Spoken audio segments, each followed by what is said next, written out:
अपने हृदय में विराजमान श्री गुरु महाराज जी का ध्यान करते हुए बड़े प्रेम सहित बोलिए जयकारा बोल मेरे श्री गुरु महाराज की जय। जब कोई नहीं आता मेरे सतगुरु आते हैं। एक प्रसंग है, एक शाम को मैं दफ्तर से घर आते हुए एक रेहड़ी पर एक छोटा सा बोर्ड लटका हुआ देखा था, जिस पर लिखा हुआ था कि घर में कोई नहीं है, मेरी बूढ़ी माँ है, मुझे थोड़ी थोड़ी देर में उन्हें खाना, दवा और हाजत कराने के लिए घर जाना पड़ता है। अगर आपको जल्दी है तो अपनी इच्छा से फल तोल लें और पैसे कोने पर गत्ते के नीचे रख लें। साथ ही वहाँ पर उन फलों के मूल्य भी लिखे हुए थे। और यदि आपके पास पैसे ना हो तो मेरी ओर से ले लेना, मेरी ओर से आपको अनुमति है। मैंने इधर उधर देखा, पास खड़े तराजू में 2 किलो सेब तोले, 1 दर्जन केले लिए, बैग में डाले, प्राइस लिस्ट में से कीमत देखी, पैसे निकाल कर गत्ते को उठाया और वहाँ 100, 50 और 10-10 के नोट पड़े थे। मैंने भी उसे उन्हीं पैसों में रखकर उसे ढक दिया, बैग उठाया और घर चला आया। खाना खाकर श्रीमती और मैं घूमते घूमते उधर से निकले तो देखा कि एक कृष्णकाय बिल्कुल अधेड़ उम्र का व्यक्ति मैले से कुर्ते पजामे में उस रेहड़ी को धक्का लगाकर बस जाने ही वाला था। वह हमें देखकर मुस्कुराया और बोला, साहब फल तो खत्म हो गए हैं।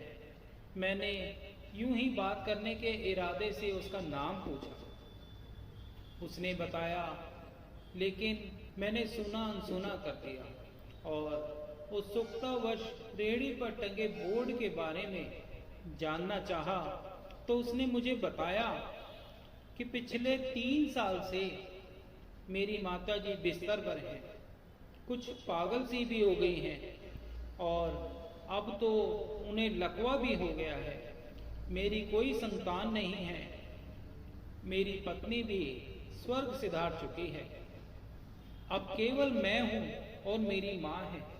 माँ की देखभाल करने वाला कोई नहीं है, इसलिए मुझे हर समय माँ का ध्यान रखना पड़ता है। एक दिन मैंने माँ के पांव दबाते हुए बड़ी नरमी से कहा कि माँ, तेरी सेवा को तो बड़ा जी चाहता है, पर मेरी जेब खाली है और तू मुझे कमरे से बाहर निकलने नहीं देती। कहती है तू जाता है तो जी घबराने लगता है। तू ही बता मैं क्या करूं? अब आसमान से तो कहीं खजाना बरसेगा नहीं, कैसे खाना खाएंगे हम लोग? यह सुनकर माँ कमजोर सी हंसी, हांफते हांफते कांपने उठने की कोशिश की। मैंने तकिए की टेक लगाई। माँ ने झुर्रियों वाला चेहरा उठाया, अपने कमजोर हाथों को नमस्कार की मुद्रा में जोड़ा और अपने सतगुरु का ध्यान लगाकर 5 मिनट बाद बुदबुदा कर ना जाने क्या बात की और फिर बोली कि तू रेहड़ी वहीं छोड़ आया कर। हमारे भाग्य का हमें इसी कमरे में यहीं बैठकर मिलेगा। मैंने कहा, माँ क्या बात करती हो? वहां छोड़ आऊंगा तो कोई चोर उचक्का सब कुछ ले जाएगा।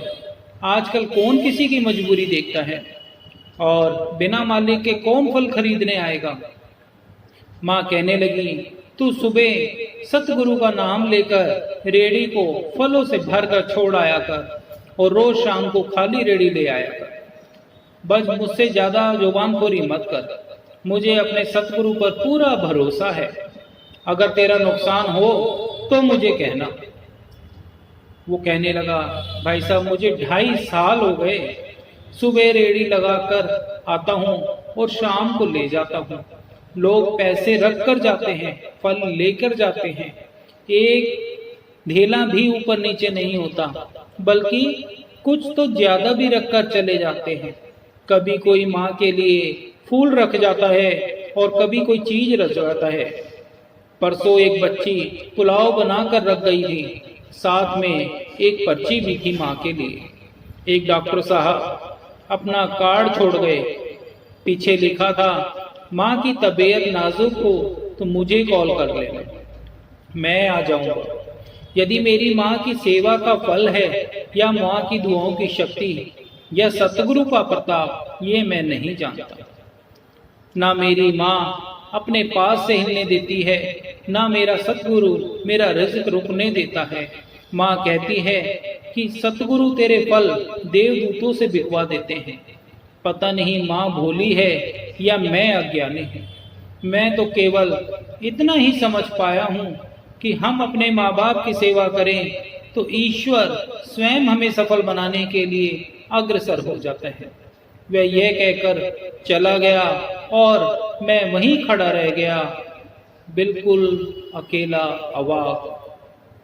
बस यही सोचता रहा कि हमारे प्राणदाता, हमारे जानशीन, हमारे प्यारे सतगुरु हर वक्त हम जीवों की कितनी संभाल करते हैं और हम जीव इन छोटी छोटी बातों से विचलित होकर बड़ा घबरा जाते हैं। कहने का भाव यह है कि जहाँ जीव सतगुरु की सच्चे मन से आज्ञा का पालन करता है, उन पर दृढ़ विश्वास रखता है, उस जीव को इस संसार में कोई भी विपदा, कोई भी तकलीफ डगमगाने नहीं पाती।